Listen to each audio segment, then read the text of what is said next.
International crises often erupt from ill-considered trade tariff pronouncements, not canine barks piercing the galaxy's most fortified space station. Ambassador Kath meticulously prepped for humanity's inaugural interstellar parley for 3 solid months, mastering their rudimentary physiology, deciphering their crude communication nuances, and even drilling their guttural consonant combinations sans translator implant. Utterly unforeseen, however, was the resonant clamor presently booming through Docking Bay 7. Noise detonated within him, igniting his ancient fear instincts like a supernova. "Status report," he barked into his comm unit, 4 of his 6 hands flying across his control console. "The human vessel has docked successfully, sir," came the reply from a palpably anxious Lieutenant Hexile. Unsettling, given Hexile's past nonchalance reporting an asteroid strike mid-meal. "They're requesting permission to disembark their diplomatic delegation." Outstanding. At last, a species exhibiting appropriate protocol. Procedure Cathrit adjusted his ceremonial sash and initiated the welcoming sequence. "Patch me through to their vessel. The barking is intensifying." "Proxima Station. This is Earth Vessel Friendship," a voice resonated, speaking impeccable galactic standard with an unfamiliar cadence. "Thanks for the hospitable greeting. Just a heads up, Rears has been confined for 3 weeks and is extremely eager to explore." Ranger Cathix processed this, blinking all 6 eyes in a calculated sequence. "Is this your cultural attaché, perhaps?" "Something akin to that. Rest assured, he's generally well behaved." The comms fell silent, save for the residual static. What seemed to be scraping and labored respiration on the comms, Sir Hexile's voice broke over the station's intercom. "I'm detecting numerous life forms aboard their ship. Some are quite significant. Specify significant. Approximately 45 kiloseconds. Accelerated heart rate, elevated core temperature, indicating extreme metabolic activity, and Sir. Whatever it is, it's exhibiting intense movement." Keith's gut twisted. 45 kilojoules of anything, with that sort of energetic profile, could decimate a section of the station if unleashed. "Are you suggesting the humans brought something of weaponry?" "Unsure of their arsenal, sir, but that's no briefcase." The docking bay's atmospheric processor whirred, balancing pressure between ship and station. Through reinforced observation windows, Kathy noted swift, fluid movements within, certainly not diplomatic attire. "Attention, human vessel." His voice held a tremor. "Greetings and welcome to Proxima Station. Initiate standard decontamination protocols and prepare for formal reception." "Copy that. Station control. Stand by for a moment." "Organized, Ranger. Heal. Good boy." Pause. "All right. Prepared when you are." The airlock sighed open, and humanity's pioneer graced Proxima Station. A surprisingly plain figure emerged. Average stature, unremarkable brown hair in a pragmatic style. She wore a simple blue uniform adorned with cryptic symbols. Weaponless, armorless, cybernetically unenhanced. Her confident gait hinted at a life untouched by true peril. Cloistered existence, clutching a visible security apparatus. "Apologies for the heft," she announced brightly. Ensuring Rangers prepared for visitors, he becomes exuberantly enthusiastic with unfamiliar faces. At the opposite extreme of the containment field lurked a being that triggered Kath's primal instincts, unleashing alarms dormant since childhood terrors of Kelos Prime's Void Stalkers. It stood approximately 1 meter, encased in thick fur morphing from ebony to amber in camouflage-optimized patterns. Its physique resembled a honed instrument, sinewy muscles layering a frame meticulously sculpted for relentless chase and predation. The head embodied raw, predatory design, a sharply angled skull, piercing forward-set eyes locking onto movement with unsettling accuracy, and independently rotating ears functioning as biological tracking systems. And Ranger was ecstatic, his happy, excited panting betraying teeth honed for ripping flesh from bone. "Everyone, allow me to introduce Captain Amy Taylor, Earth's representative in these crucial negotiations," she proclaimed to the astonished docking bay crew. "And this dashing companion is Ranger, my invaluable partner." "Your partner?" Kathy managed to murmur, awestruck. "The finest I've ever known," Captain Taylor stated with pride, bending to affectionately scratch behind Ranger's ears. "Ranger's been my steadfast protector for 5 years now, hasn't he, old boy? Who's been keeping me safe? Who's the best dog?" Ranger's tail thumped with joyful abandon. Commenced its shift, a spectacle Captain Taylor seemed to misinterpret as elation. Others perceived a weapon priming for assault. The creature emitted a noise ostensibly intended as amicable, yet materialized as a deep resonance, akin to the distant tremor of thunder within Catheri's core. "What," he rasped, "precisely is it?" "A purebred German shepherd," Captain Taylor clarified, as if that settled it all. "A rigorously trained security and protection canine from a distinguished working lineage. His sire served as a military working dog, and his grandsire excelled in search and rescue." She radiated pride. "We've meticulously cultivated this lineage for unwavering loyalty, superior intelligence, and formidable protective instincts over millennia." The statement impacted the gathered aliens with the force of a kinetic strike. "You bred them?" Lieutenant Hexail's voice escalated dramatically. "Naturally," she responded. "How else would you achieve the precise characteristics required? It began with, around 15,000 years prior, humanity tamed wild wolves, carefully breeding them for traits that enhanced their collaborative potential." Captain Taylor surveyed the dismayed faces before him, questioning, "Is something amiss? If the Rangers are causing unease, I assure you." "Wolves," Keith murmured, almost inaudibly. "You mentioned wolves." "Ah, yes. You're acquainted with wolves. They are the Rangers' forebears.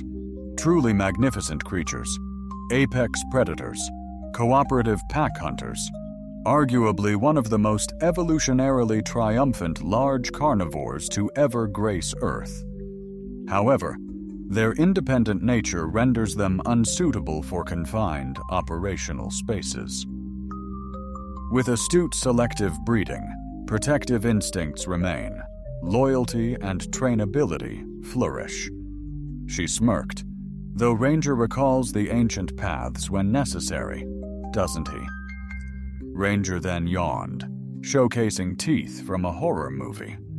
Half the docking bay crew retreated. Captain Taylor Guthrie stated cautiously, "Perhaps the conference chamber would suit. Your companion deserves more room." "Fantastic. Let's go, Ranger.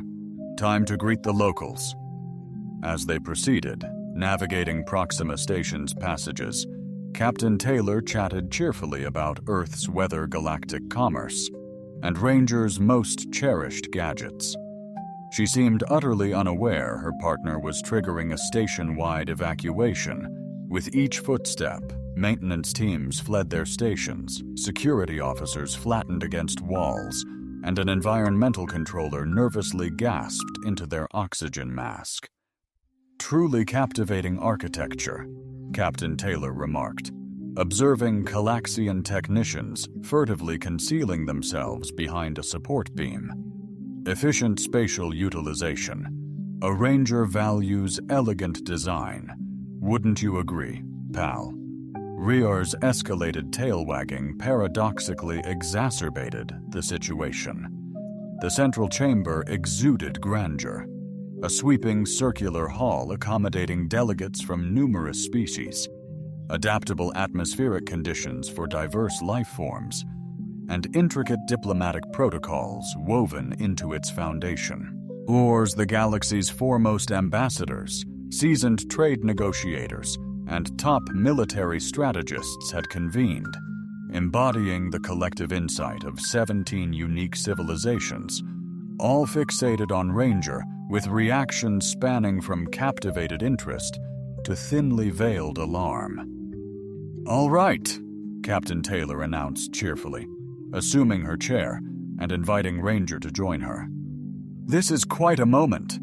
I gather we're exploring Earth's prospective integration into the Galactic Council."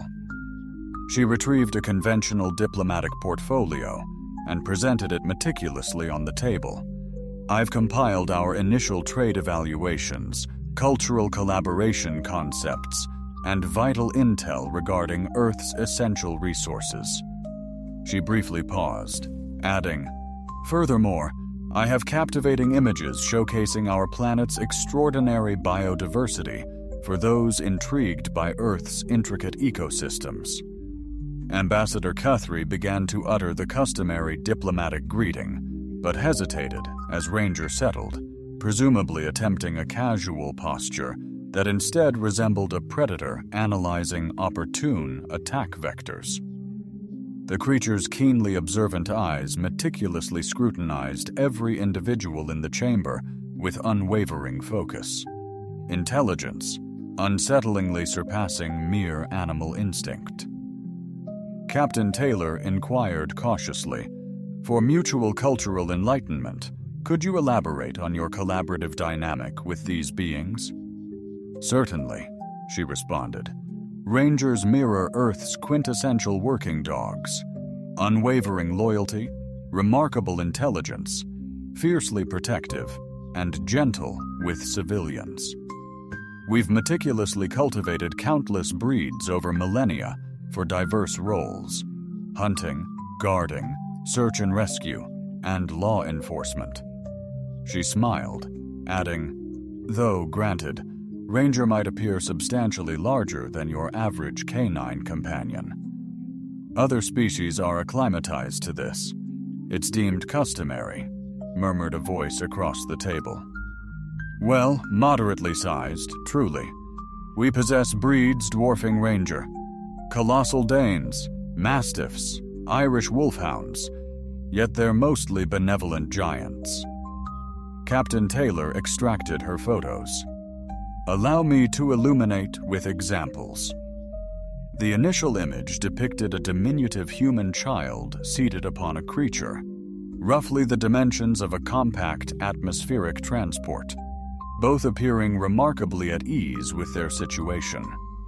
My niece's Saint Bernard, Max, is remarkably patient and a fantastic swimmer. Bred for mountain rescues, he heroically carried an injured hiker 12 kilometers through a blizzard. The next photo, a vibrant summer family reunion, showcased a diverse group: humans and at least 20 animals, from tiny chihuahuas to immense Newfoundlands, all harmoniously coexisting.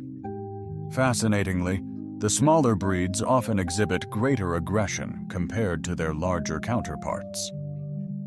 The conference room fell into a profound silence, broken only by Ranger's measured breaths and the gentle hum of life support. Captain Taylor Guthrie inquired cautiously, "Approximately how many of these creatures does your species currently harbor?" "Dogs, you said?" "Likely around 990 million, give or take a few million. They're Earth's most beloved companion animal, though cats are a formidable runner-up." She transitioned to another image, adding, "Actually, that reminds me. I should probably mention that dogs aren't the sole species.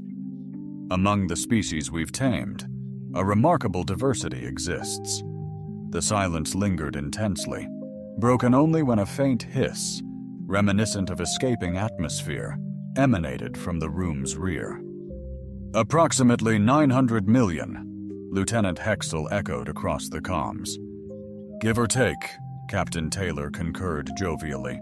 "Plus all the felines, steeds, bovines, swine, fowl." Suddenly, the station's emergency klaxon erupted, flooding the chamber with an ominous, throbbing, crimson glow. An agonizing 3 minutes of quietude ensued, until Ambassador Kettrix determined someone needed to steer the conversation away from disaster before his meticulously crafted diplomatic. The reception morphed into a widespread psychological unraveling. Perhaps he offered with strained optimism we might glean insights into the other esteemed species present today. It would aid us in comprehending humanity's possible offerings to our galactic fellowship, Captain. And Taylor perked up instantly. That sounds fantastic. I'm eager to learn about everyone else's native planets. Earth has consistently been captivated by the astonishing variety of existence throughout the galaxy. The Vorak delegation shared what could have been significant looks, though deciphering it proved challenging with their multifaceted eyes. Their warlord Grix stood standing tall at an imposing 2.5 meters. Battle scars mapped his armored exoskeleton, a testament to countless conflicts. His ceremonial armor displayed trophies from a dozen subjugated worlds. "The Vorak Empire," he declared, voice a metallic rasp, "dominates the most savage landscapes across 3 star sectors. We don't just endure on Deathworlds, we reign supreme." He gestured to a carefully positioned containment unit. "Behold Scarvth, apex predator of Vorak Prime, the deadliest entity in this entire sector." The containment field shimmered, revealing. Evolution truly unleashed its wildest nightmares in the Scarvth, a creature towering at around 1 meter. Its iridescent scales, a toxic symphony, signaled danger universally. 6 lethal claws promised starship devastation, while its bizarre, triple-jawed head mocked conventional anatomy. Hypnotic, glowing warnings pulsed along its spine. Grix proudly declared, "For eons, these formidable beasts reigned supreme on our homeworld. Acid saliva can obliterate combat steel in mere moments. Their bite injects neurotoxins sufficiently potent to paralyze a warmech. They execute coordinated hunts leveraging pheromone communication across interstellar expanses to highlight this." Scarvth nonchalantly projected a droplet of acid which sizzled through the containment unit's floor like it was parchment. Many ambassadors emitted impressed murmurs. This exemplified the awe-inspiring Deathworld organism anticipated from a truly galactic civilization. Captain Taylor inquired with palpable curiosity. "That's astonishing. The biochemistry alone must be utterly captivating. How did your people even manage to ensnare something like that?" Grixton's laughter resonated, a truly jarring sound. "Capture a human? My species has dedicated 10 millennia to mastering survival. These creatures? Only our most exceptional warriors dare to confront a Scarbe in solo combat and live to tell the tale. This particular specimen necessitated the synchronized assault of a dozen distinct hunting brigades, deploying weaponry meticulously crafted to breach its inherent defenses." "That's astonishing," Captain Taylor remarked, visibly impressed. Undoubtedly, the intricate strategic orchestration essential for that operation would have been immensely refined. Such a formidable task would be exceptionally exhilarating for Ranger. Wouldn't it, boy? Rears's tail tapped the floor once, and Skalth swiftly withdrew to the unit's farthest corner. Brixton's head cocked, perhaps in perplexity. "Your associate finds our ultimate predator captivating?" Ranger thrives on pursuing challenges. It's ingrained in his very being. Captain Taylor leaned down, scratching behind Rears's ears. German Shepherds were initially bred to manage herds. Management, but they possess remarkably acute hunting instincts. Back home, we employ them for tracing escaped convicts, finding missing individuals, and pinpointing illicit substances. She paused, a thoughtful expression on her face. "Actually, I wager Ranger could easily trace one of your Scarveth via its scarf. The pheromonal scent signatures must be exceptionally unique." The conference room seemed to chill noticeably. "You're suggesting," Grix stated cautiously, "that your creature could pursue a Scarveth. Well, not pursue in a lethal sense, but rather track and secure it. That's precisely its training, Captain." Taylor retrieved her communicator, swiftly navigating through numerous files. "Allow me to present Ranger's credentials," she stated, showcasing his official certification records. Advanced scent tracking, adept suspect capture, expert crowd management, proficient search and rescue missions, and specialized explosive identification. She brandished the device, displaying official documentation alongside compelling photos depicting Ranger executing diverse tasks, effortlessly clearing hurdles, meticulously following intricate scent patterns, and in a particularly memorable capture, subduing a heavily armored individual attempting to evade capture. "Escaping us would be exceptionally challenging. Granted," the Calaxian trade envoy conceded, though a hint of refined doubt lingered in his voice. "Surely, though, your specimen hasn't faced the sheer deadliness of a true Deathworld's top predator?" "You'd be astounded," Captain Taylor countered smoothly. "Earth boasts a plethora of formidable fauna.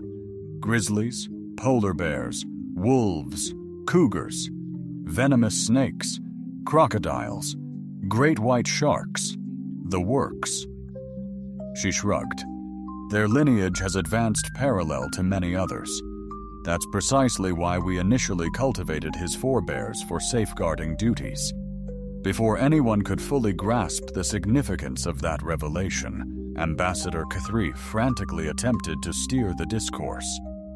Perhaps our Nexali contingent could offer their insights. Alas, the Nexari had been silently ensconced in the bespoke atmospheric suits necessary for their methane-dependent biology. Their spokesperson, Fluxara, activated their translation device with a sonorous chime, reminiscent of wind chimes tinkling in a crystal breeze. Plasma storm. Within Nexar 7's desolate, ruby expanses, the Nexari prospered, their synthetic voices resonating with profound self-assurance. Our ally, Wraithmore, a being of sentient shadow and petrified dread. Rather than unveiling, its prison permitted visibility within our reality. Wraithmore manifested as concentrated night, imbued with wicked sentience, its gaze like fading supernova, limbs weaving through unseen dimensions. As it shifted, reality seemed to warp and contort around its form, like molten metal. Wraithmore thrives on the terror of sentient life, Fluxara elucidated with profound awe. It can effortlessly traverse solid matter, cast illusions that shatter sanity, and leach the very essence of life from any being within its domain. Only the most steadfast Nexari minds can withstand its presence without incurring irreversible psychic wounds. The demonstration unveiled Wraithmore briefly projecting each person's most profound and intimate fears. Simultaneously, several ambassadors necessitated immediate crisis. Psychiatric assistance, Captain Taylor calmly awaited the mental after-effects to dissipate before inquiring. That's utterly captivating. A psychic predator with phase-shifting abilities. Does it react to standard physical stimuli at all, or is its interaction exclusively through consciousness, manipulation, fluxor? Harmonics shifted, indicating possible astonishment. It responds to precise frequencies of emotional depth. I ask purely from fascination with behavioral sciences. Ranger instruction intensely emphasizes human psyche. I'm intrigued if primal predator-prey instincts manifest here. Captain Taylor mused, a compelling point. How do you organizationally manage something sustained by fear? Fluxor's voice shifted to bewilderment. We don't govern Wraithmore. We simply share habitat. The most esteemed privilege among our people is enduring a complete cycle near such a being. As Captain Taylor articulated, it resembles wildlife preservation more than true taming. The term taming seemed to reverberate through the room, impacting each alien like a tangible shock. Precisely, inquired the Calaxian representative with studied accuracy. What connotations do you assign to taming? Captain Taylor surveyed the room, his expression suggesting a dawning comprehension of a critical omission in the pre-mission cultural orientations.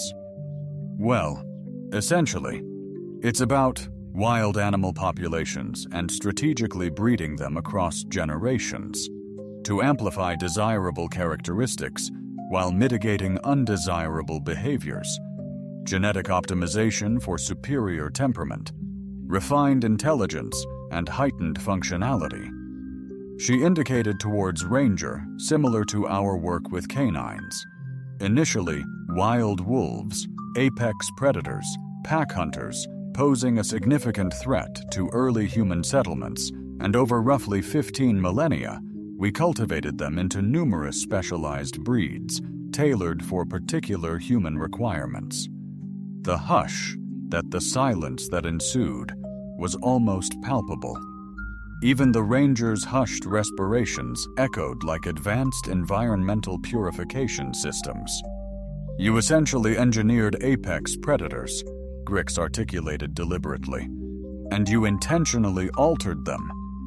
Undeniably, wolves possessed undeniable majesty, yet their inherent nature rendered them poorly adaptable to coexistence with humans.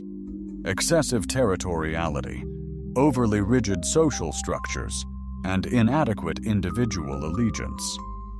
However, with judicious selective breeding, he continued, one can retain beneficial attributes, intellect, physical prowess, unwavering protective instincts, expertly mitigating the detrimental traits. Captain Taylor unveiled a new file, her screen illuminating a compelling image. Untamed wolves juxtaposed with a diverse array of canines, showcasing striking variations in size and form. Captured at a terrestrial conservation haven, the image contrasted purely wild wolves, minimally influenced by human interaction, with dogs selectively bred across millennia. She indicated to an exceptionally majestic, cloud-like dog, seemingly engaged in playful harmony with a tiny human. That's a quintessential Pyrenees, initially developed to safeguard herds from wolf predation. You bred wolves? Ambassador Guthrie questioned, barely audible. To combat wolves, among other uses. Indeed, Taylor responded nonchalantly. We've refined them for hunting support, estate guardianship, herd management, aroma detection, recovery missions, law enforcement aid, military roles, therapeutic help, and just pure companionship. Virtually any endeavor that would prosper from a devoted, astute, and trainable ally equipped with superior sensory acuity and innate safeguarding instincts. She then displayed a further image, revealing numerous strikingly diverse dog breeds posed for a group portrait.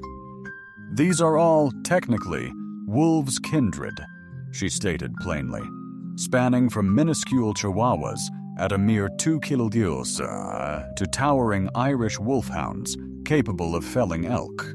Certain breeds trace scents over vast distances, while others perceive medical anomalies in humans preemptively, even before clinical symptoms become evident. Optimized for swiftness, others for brute force, and still others for unique cognitive functions. War Chief Gree scrutinized the photograph, his face a mix of revulsion and reluctant respect. "Precisely how many unique variations have you cultivated?"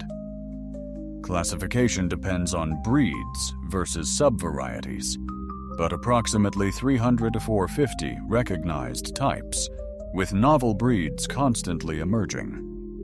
Captain Taylor displayed more images. The Ranger embodies a particularly adaptable working lineage within German Shepherds. Barks are essentially the universal language of dogs, adaptable to various situations. "Do all dogs respond reliably to human commands?" Fluxara inquired with discerning curiosity. While training success differs based on the dog's temperament and breed traits, the core answer is affirmative.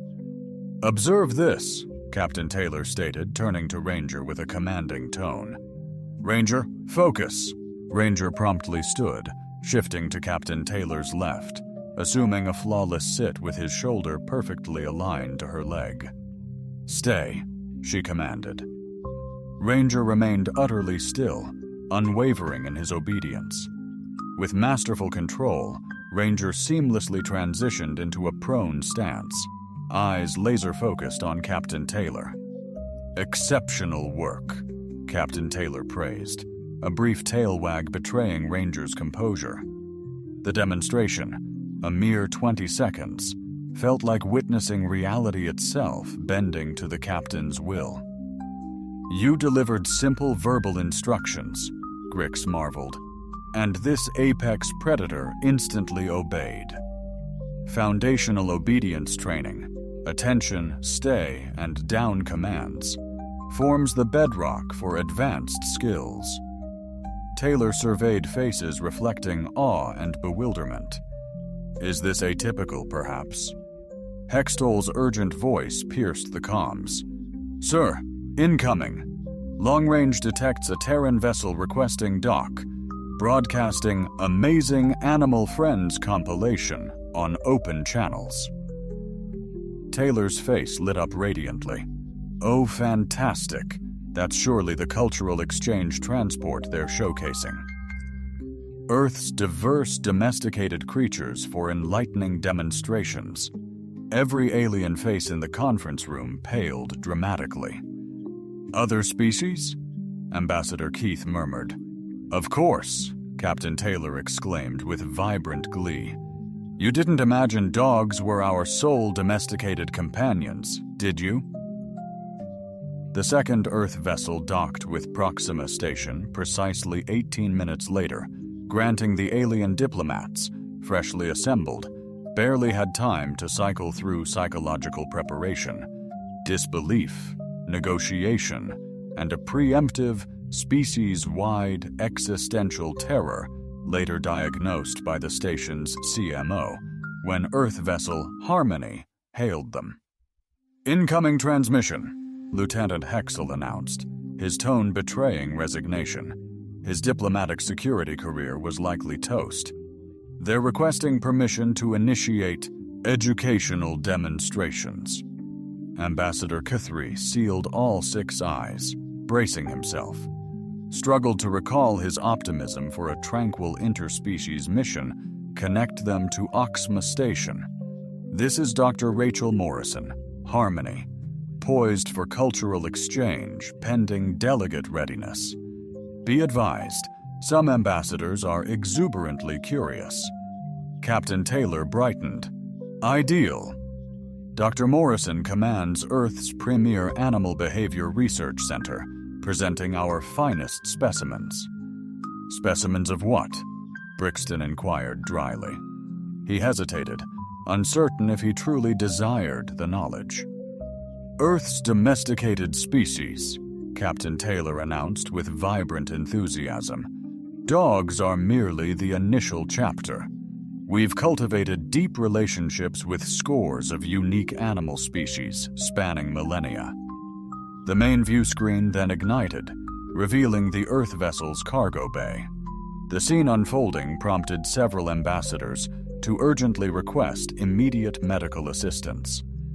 A petite human female stood serenely amidst a veritable menagerie of creatures that defied every established tenet of predator-prey dynamics. A colossal feline boasting striking black markings, and vibrant orange markings rested serenely beside her, as a creature resembling a diminutive horse grazed contentedly nearby. Winged beings of all shapes and sizes perched on crafted roosts, and in the distance, a large, fur-covered figure was clearly enjoying a slumber. "Greetings, everyone," Dr. Morrison exclaimed with a cheerful wave to the screen. "I am absolutely thrilled to showcase some of Earth's astounding biodiversity with all of you. I've gathered representatives from several significant domesticated species groups." She indicated the large feline, which slowly opened. Eyes widened like saucers, a yawn exposing teeth worthy of an armory. Meet Tiger, a majestic Maine Coon, tipping the scales at 12 Tiakirigus of pure charm. Our esteemed cat ambassador Guthrie murmured, "Tigers descend from the African wildcat, a lone predator domesticated millennia ago. Unlike dogs, cats shrewdly integrated into human society." Dr. Morrison gently scratched behind. Tiger's acute senses heightened. The magnificent feline emitted a low purr, akin to a finely tuned engine. Independent, brilliant hunters, they offer unparalleled companionship. Simultaneously, the diminutive horse-like creature approached Dr. Morrison, who unveiled a nutrient-rich treat from her pocket. And this is Buttercup, a Shetland pony. Horses, cornerstones of human progress, shaped by 6 millennia of selective breeding for transport, agriculture, combat, and leisure. Buttercup, though named a pony, remained impressively sized, effortlessly bearing a full-grown human. Buttercup's lineage traced back to untamed horses, once roaming vast grasslands in thundering herds. We selectively bred them for superior strength, exceptional speed, keen intelligence, and remarkable trainability. War Chief Grix stared, his face a mask of utter disbelief, as his entire understanding of the universe crumbled. "You domesticated your transport, among other things?" Indeed. Horses sparked a monumental shift in human civilization. They unlocked long-range expeditions, revolutionized farming practices, and profoundly reshaped the landscape of warfare, Dr. Morrison affirmed.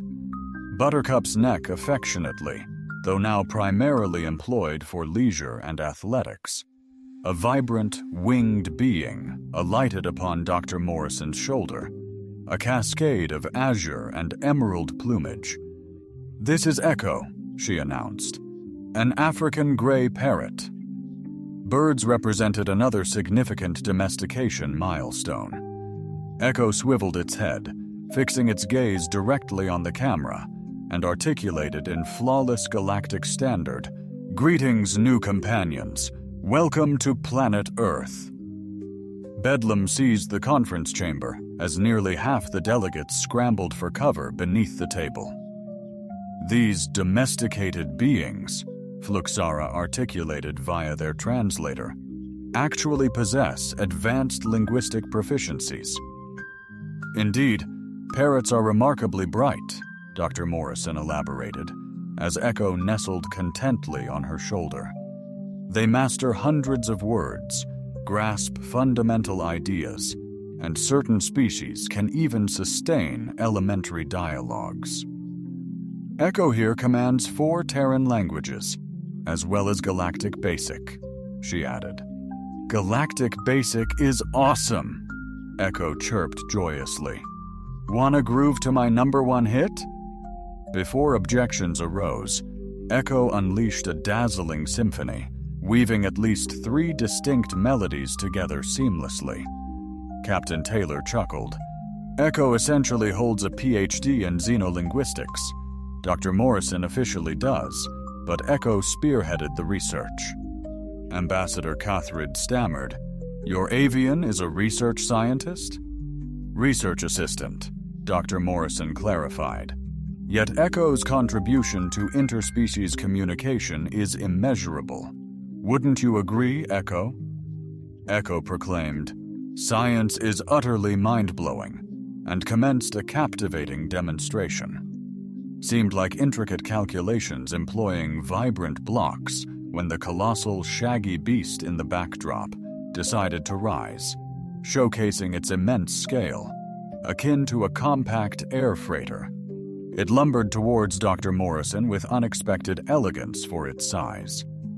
And this is Goliath, a Clydesdale, embodying our powerful draft breeds, initially bred for farming and substantial hauling.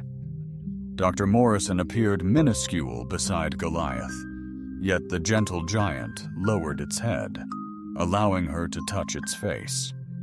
Clydesdales are capable of hauling incredibly heavy loads, weighing several tons and pivotal for human industrial advancement. Lieutenant Hexile, how many distinct creature variations are there? He inquired via comms. Dr. Morrison contemplated. Well, hundreds of canine lineages, scores of feline breeds, diverse equine strains, multiple cattle, pig, sheep, goat, and poultry species. She paused, pondering, and that excludes the particularly niche domestications. Niche? Keith asked with uncertainty. Dr. Morrison gestured to a distant corner. Within the cargo bay, something stirred within what seemed to be a spacious aquatic environment. We've acclimated fish, diverse reptilian species, a plethora of diminutive mammals, various insect breeds for agricultural advancement, and we're spearheading groundbreaking research involving cephalopods. The entity within the aquatic domain revealed itself to be approximately 2 meters in length, equipped with tentacles and eyes, hinting at unnerving intelligence. That's Archimedes, our remarkable cuttlefish. Cephalopods are exceedingly intelligent creatures. They can decipher intricate puzzles, manipulate tools, and Archimedes has mastered communication via vibrant color shifts, almost on cue. Archimedes rippled a vibrant spectrum across his skin, greeting us in 17 unique inflections. "You've essentially tamed sea behemoths," Grix rumbled, his voice a gravelly rasp. "Well, cuttlefish aren't strictly monsters, but formidable predators nonetheless. Archimedes' lineage were lightning-reflexed ambush hunters, masters of instant chromatic camouflage." Dr. Morrison beamed with pride. "We envision employing advanced cephalopods for vital underwater infrastructure and cutting-edge research." Captain Taylor rose from her chair. "Intriguing. A prime opportunity for a live exhibition. Keen to witness foundational training drills?" The ensuing quiet was profound. Station's air purifiers roared like tempests. "A demo could enlighten," Ambassador Keith offered judiciously. Dr. Morrison beamed. "Splendid. Allow me to showcase specimens." Turning to her menagerie, "Tiger, present yourself." The colossal cat arose regally, sauntered to Dr. Morrison. Its composed demeanor amplified its imposing presence. Echo showcases his aerial prowess, soaring onto a perch before the lens, plumage ablaze. Buttercup, intrigued, prances into flawless formation, poised and attentive. This epitomizes core group synergy, Dr. Morrison elucidates. Tiger, rise! Tiger swiftly assumes a bipedal stance, paws resting on Dr. Morrison's shoulders, eye to eye with a formidable apex predator. Echo, illuminate! Echo initiates a dazzling display. Kaleidoscopic flurry of hues, seemingly defying avian anatomy. Buttercup gracefully lowered his forelegs, executing a profound bow. The trio maintained perfect stillness, awaiting further commands. Standard obedience, Dr. Morrison remarked nonchalantly.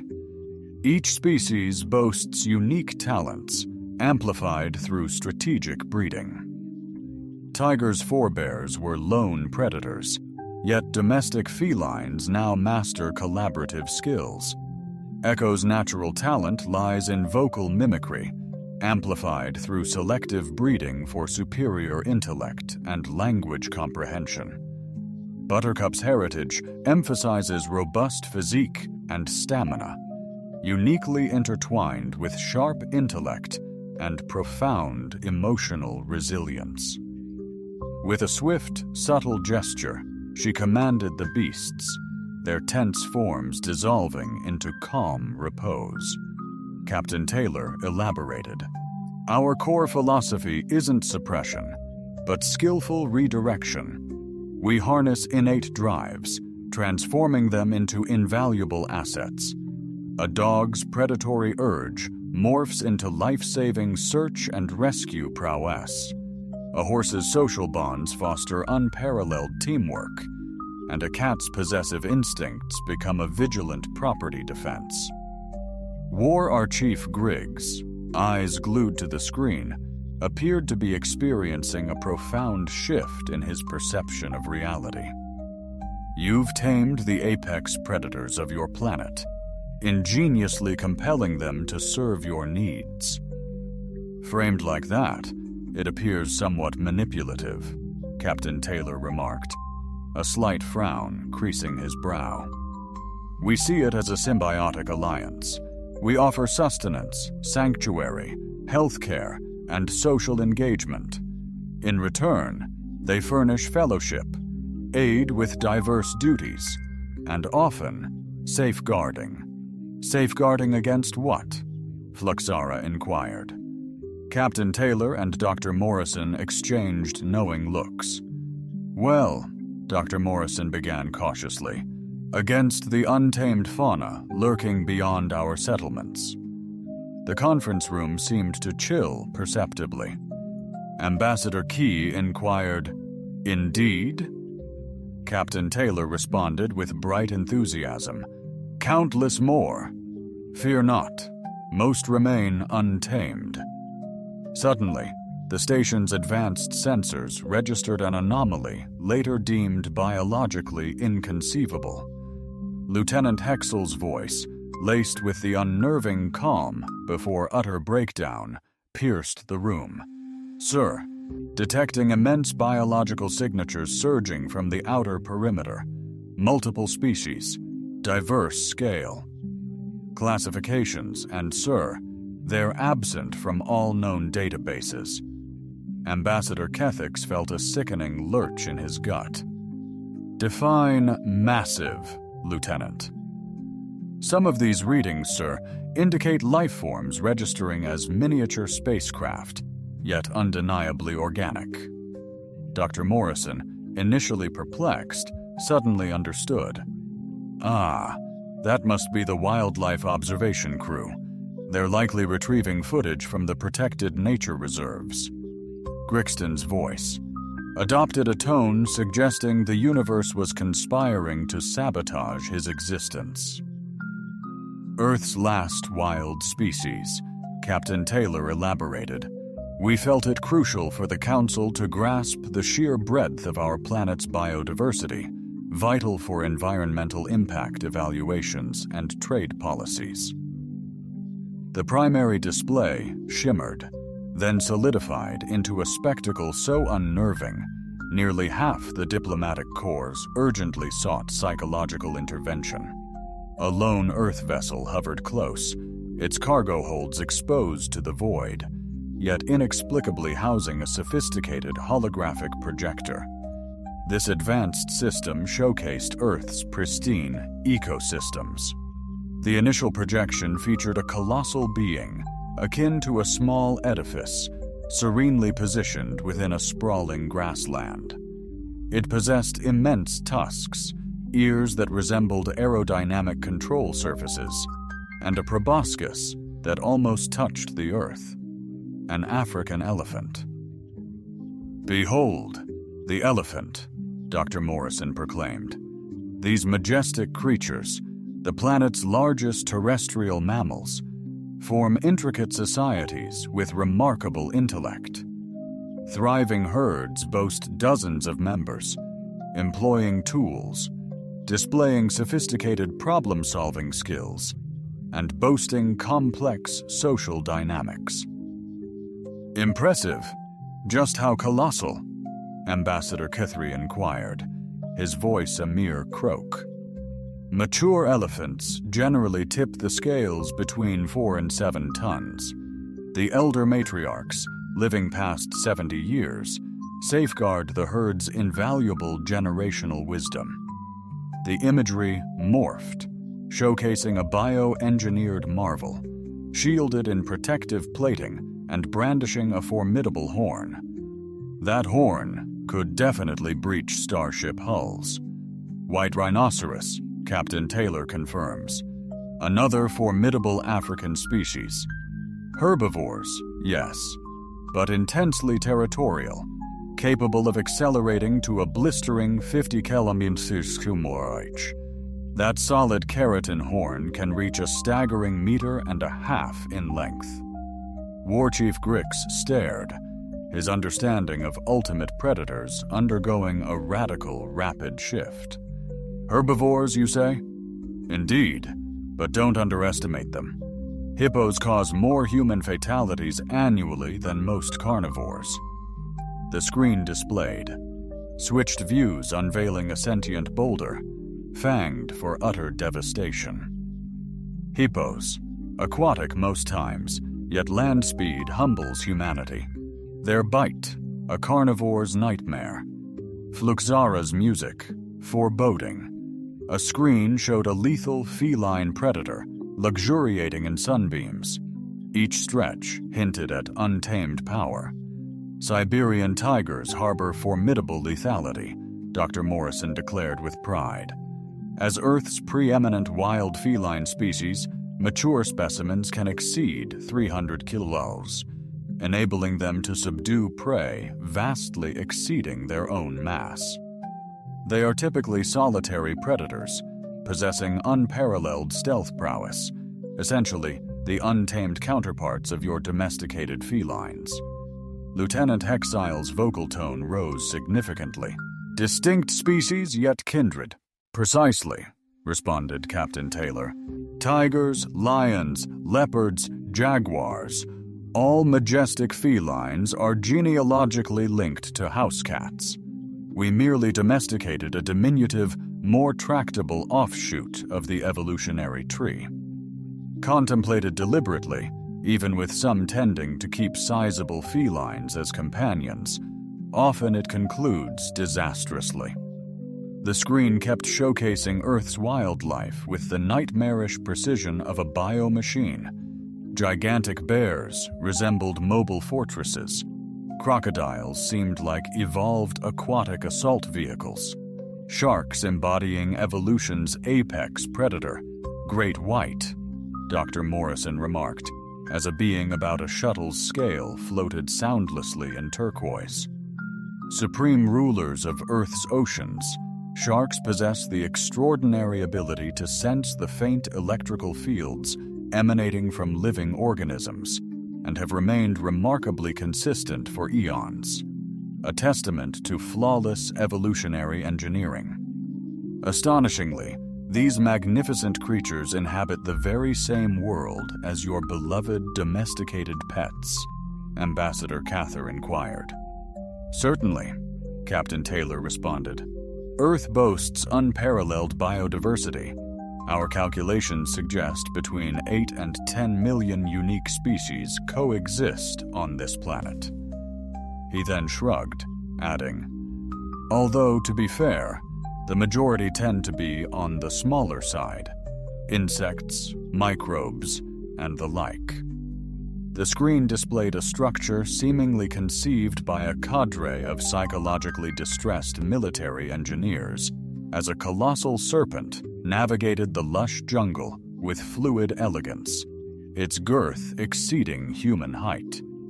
Reticulated pythons, Dr. Morrison stated, constrictors that subdue prey via asphyxiation.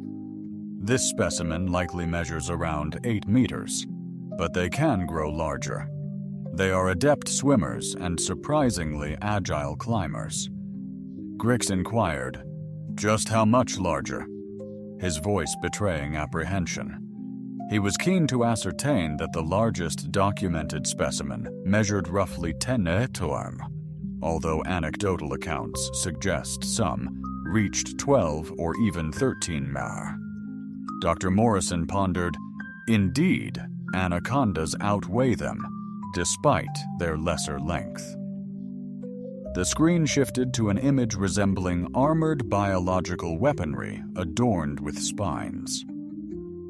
Captain Taylor commented, defensive specialists. Those quills, modified hairs, pierce most substances and are notoriously challenging to extract, generally docile unless provoked. Ambassador Keith started grasping why humans were unusually composed. Facing potential siege weapon creatures made a German shepherd seem less menacing. Captain Taylor, he inquired cautiously, could you illuminate Earth's place in this? How do humans manage alongside such beings? Taylor clarified, we largely don't anymore. Human development has relegated most large wildlife to sanctuaries. We champion nature reserves and pristine national parks where untamed creatures thrive, undisturbed by humanity. Governing planetary territories demands balancing human progress and crucial preservation.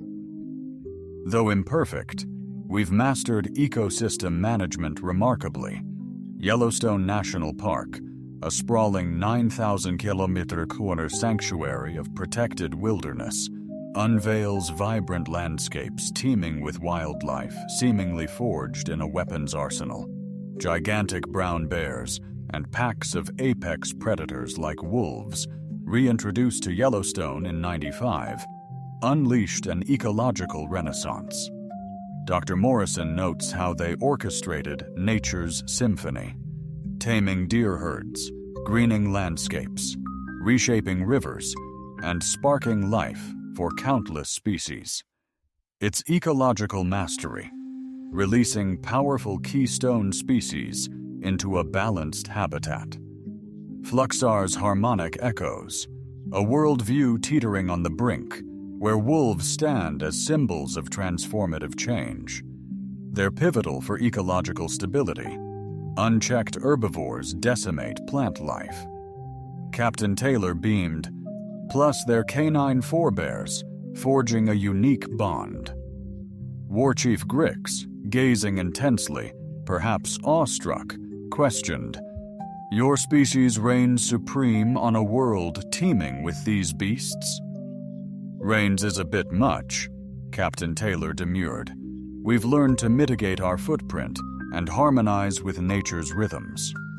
Indeed, from a dominance viewpoint, humankind reigns over the majority of Earth's expanse. The monitor showcased human havens nestled amid terrains, visibly possessing sufficient organic force to obliterate numerous galaxies. Metropolises adjacent to woodlands, conspicuously harboring supreme predators, and farming zones that amazingly thrive, whilst encompassed by entities capable of their utter demolition. "Incredible," Ambassador Kith murmured. "How is such a thing achievable?" Dr. Morrison and Captain Taylor exchanged knowing looks. "Well," Dr. Morrison began deliberately, "humans simply, adept at problem-solving and inherently social, we thrive through collaboration, information exchange, and rapid adaptation to novel challenges. Furthermore, we excel as tool users." "Indeed," Captain Taylor affirmed, retrieving her communication device and displaying fresh visuals. "Allow me to present a few illustrations." The initial image revealed a mechanical entity, approximately Goliath stature, yet undeniably synthetic.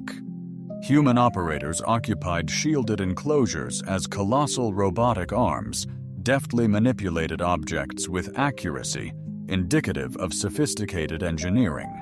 "An excavator," Captain Taylor elaborated.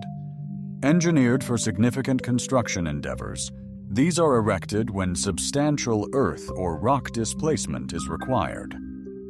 The subsequent depiction unveiled a craft resembling a compact starship, ostensibly crafted for terrestrial missions.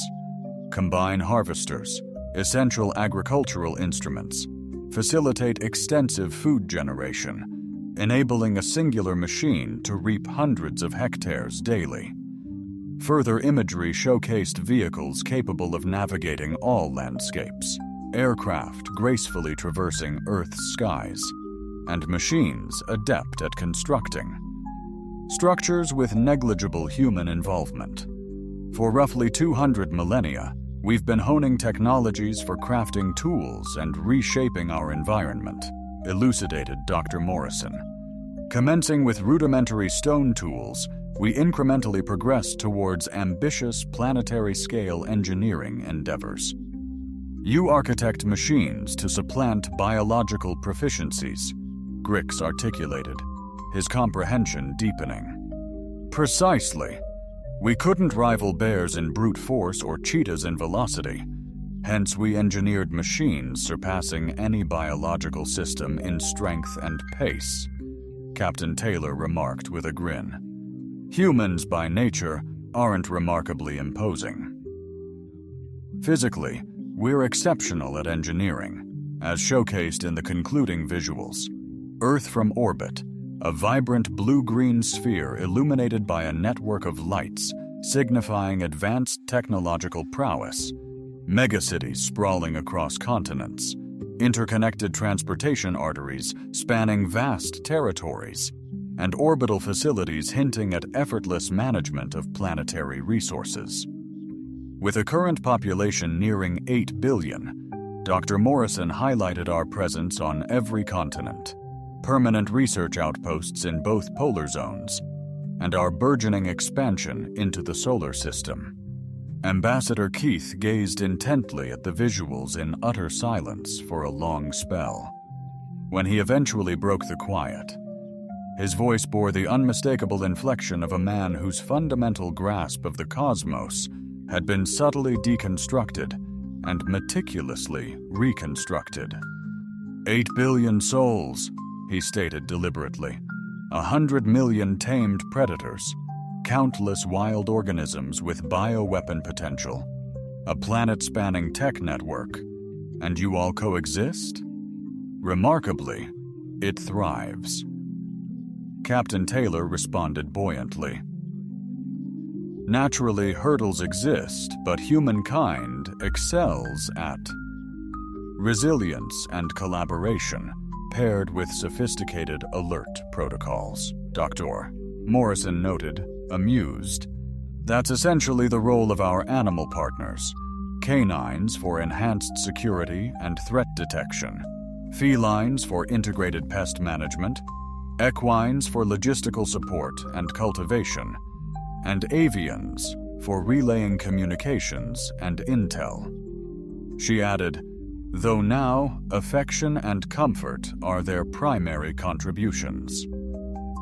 So, Fluxara mused, Your domesticated carnivores form a vital part of a planetary shield, along with other functions. Indeed, Captain Taylor affirmed, petting Ranger, who responded with contented affection. But mostly their family the conference room hushed, save for the Ranger's gentle breaths and station life support's distant hum. Earth's vessels lingered serenely, brimming with creatures that revolutionized the very notion of a hazardous universe. At last, War Chief Griggs Thorne, his voice imbued with millennia of Vorak military heritage subtly reshaped, declared, "We rescind our previous judgment. The Vorak Empire now designates Earth as a class. 12 death worlds, seeking a non-aggression pact," Ambassador Keith declared. "That's awfully generous," Captain Taylor responded brightly. "Earth's charming once you settle in. Ranger here would adore giving you a tour." Keith glanced at Ranger, now showcasing the sophisticated maneuver of begging for tummy rubs, then at the screens displaying Earth's nonchalant arsenal of bioweapons, and finally back at Taylor's unnervingly cheerful grin. "Perhaps," he replied cautiously. "We must meticulously deliberate the conditions of Earth's Galactic Council inclusion." "Sounds fantastic," Captain Taylor exclaimed. "However, a minor adjustment: we must accommodate emotional support companions at all upcoming diplomatic engagements pursuant to established Earth regulations." The cosmos seemed considerably constricted, and humanity exceedingly significant. Subsequently, every prominent intergalactic entity concurrently heightened their threat evaluation strategies and initiated urgent investigation into domestication paradigms. The convention concluded with a novel directive prominently displayed at each extraterrestrial port in 17 distinct dialects. Heed this. Should it originate from Earth, presume its design has been meticulously refined by humanity for aims exceeding your grasp.